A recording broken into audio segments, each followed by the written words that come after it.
First என் ஃப்ரெண்டாக இருந்தா, அப்புறம் என் லவ்வராக இருந்தா, அப்புறம் என் ஒய்ஃப் ஆனா, அதுக்கப்புறம் வந்து என் குழந்தைக்கு அம்மா ஆனா.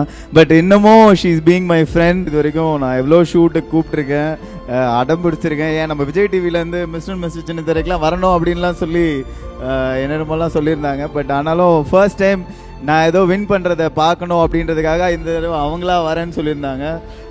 தேங்க்யூ ஸோ மச் வந்ததுக்கு. ஏன்னா அதை தாண்டி எனக்கு என்ன சொல்கிறது தெரியல, ஒரே ஷையாக இருக்குது. அவ்வளோ கிட்டத்தட்ட எனக்கு ஸ்கூல் டேஸ்லேருந்து தெரியும். என்னோடய ஃபர்ஸ்ட் லவ் அவங்களே தான் கல்யாணம் பண்ணியிருக்கேன். அது இல்லாமல் வந்து பார்த்தீங்க அப்படின்னா, நான் ஃபர்ஸ்ட் என் ஃப்ரெண்டாக இருந்தா, அப்புறம் என் லவ்வராக இருந்தா, அப்புறம் என் ஒய்ஃப் ஆனா, அதுக்கப்புறம் வந்து என் குழந்தைக்கு அம்மா ஆனா. பட் இன்னமும் she is being my friend. எனக்கு ரொம்ப சப்போர்ட்டிவாக இருக்குது. அதுவும் இந்த மீடியாவில் எல்லாருக்கும் தெரியும், அப்ஸ் அண்ட் டவுன் ஓவர் நைட்டில் மாறும் எப்படி வேணாம். But she was always been there for me. And எனக்கு என்ன சொல்கிறது தெரியல. தேங்க்யூ டி, தேங்க்யூ ஸோ மச். இங்கிருந்தே அந்த சீனை பார்க்கறதுக்கு ரொம்ப நல்லா இருக்கு. என்ன ஸ்டேஜுக்கு வர முடியலன்ற ஒரே ஒரு ஃபீலிங் தான். வரும்போது அம்மா சத்தியெல்லாம் கேட்டிருக்கா, நான் அப்பதான் வருவேன், எனக்கு கூப்பிடக்கூடாது ஆடக்கூடாதுலாம். பட் ஆனால் இல்லை எல்லாமே பேக் ஸ்டேஜ்லேயே இருந்து உனக்கு இவ்வளோ தூரம் சப்போர்ட் பண்ணியிருக்காங்க. நீ தடவை எங்களுக்கே இப்போ தான் காட்டுற. அதனால் அவங்க இங்கே வந்து அந்த உலகத்துக்கே நாங்கள் காட்டுவோம். இந்த அளவு ரக்ஷன் இன்னைக்கு ஒரு அவார்டு வாங்கியிருக்காப்புல, இந்த அளவு நிற்கிறாப்புலாம், அதுக்கு காரணமே நீங்கள் தான். ரொம்ப நன்றி மேடம், ரொம்ப நன்றி. இல்ல அவன் இவ்வளவு தூரம் பிரெயின் வாஷ் பண்ணி பார்த்தா அவங்கள ஸ்டேஜுக்கு வர வைக்க முடியுமா? பட் உங்க சைடுல ரியாக்ஷன்ஸ் இல்லாதனால நாங்க தேங்க்யூவோட முடிச்சுக்கிட்டோம். எனிவேஸ் கவின் அவர்களே, உங்க கையால அவார்ட் வாங்குனது ரக்ஷனுக்கு ரொம்ப ரொம்ப ஹாப்பி. பிகாஸ் உங்களை பத்தி நிறைய சொல்லணும். மாப்பிள்ளை கையில வாங்கினது ஹாப்பி தான். ஏன்னா மாப்பிள்ளை நீ சத்தியமா நம்புறியோ என் வீட்டுல வந்து இவ்வளோண்டு ஒரு சின்ன கப்போ மெடல் கூட இல்லை.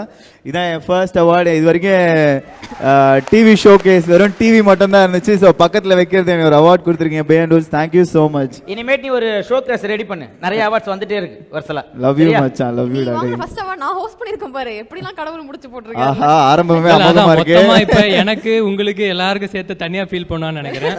But completely he deserves it. ஏன்னா நான் ஃபர்ஸ்ட் படம் அந்த நட்புனா என்னன்னு தெரியுமான்னு ஒரு படம் ஒன்று பண்ணியிருந்தேன். அந்த படமும் ரிலீஸ் தள்ளி போயிட்டே இருந்தது. ஸோ அப்புறம் நடுவில் விஜய் டெலிவிஷன் அவார்ட்ஸ் ஒரு வாட்டி எல்லாரும் மீட் பண்ணும்போது அப்போ 2 பேரும் உட்காந்து இதே மாதிரி பேசிட்டு இருந்தோம். அவன் தான் அப்போ ரிலீஸ் ஆகல. ஸோ படம் அவனும் முன்னாடியே முடிச்சிட்டான். அந்த ரிலீஸ் நடுவில் இப்படி பேசிட்டு இருக்க மாட்டான், எப்படி பேசுவோம். ஆமா, மாப்பிள்ள என்ன மாப்பிள்ள பண்ண போறோம், என்னடா நடக்க போகுதுன்ற மாதிரி இருக்கும். யார் படமும் ரிலீஸ் ஆகல, அடுத்து என்ன பண்றதுன்னு தெரியல. அப்படிங்கும்போது அந்த ஸ்ட்ரகிள் ஃபேஸ் ஒன்று இருக்குதுல்ல, அது டெஃபினட்டாக நிறைய பேர் கோத்ரூ பண்ணியிருப்போம். ஸோ அது எல்லாத்தையுமே தாண்டி நிஜமாவே படம் அன்னைக்கு தேட்டரில் பார்க்கும்போது பயங்கர ஹாப்பி. அவன் போட்ட கவுட்ரு, அதுக்கு அடிச்ச சிரிப்பு. எனக்கு என்ன, அவன் காமெடி பண்ண அது எல்லாமே தெரியும். அந்த ஒரு சீனில் எமோஷ்னலாக ஒன்று பண்ணியிருப்பான்ல, அதெல்லாம் செம்ம சர்ப்ரைஸ் எனக்கு.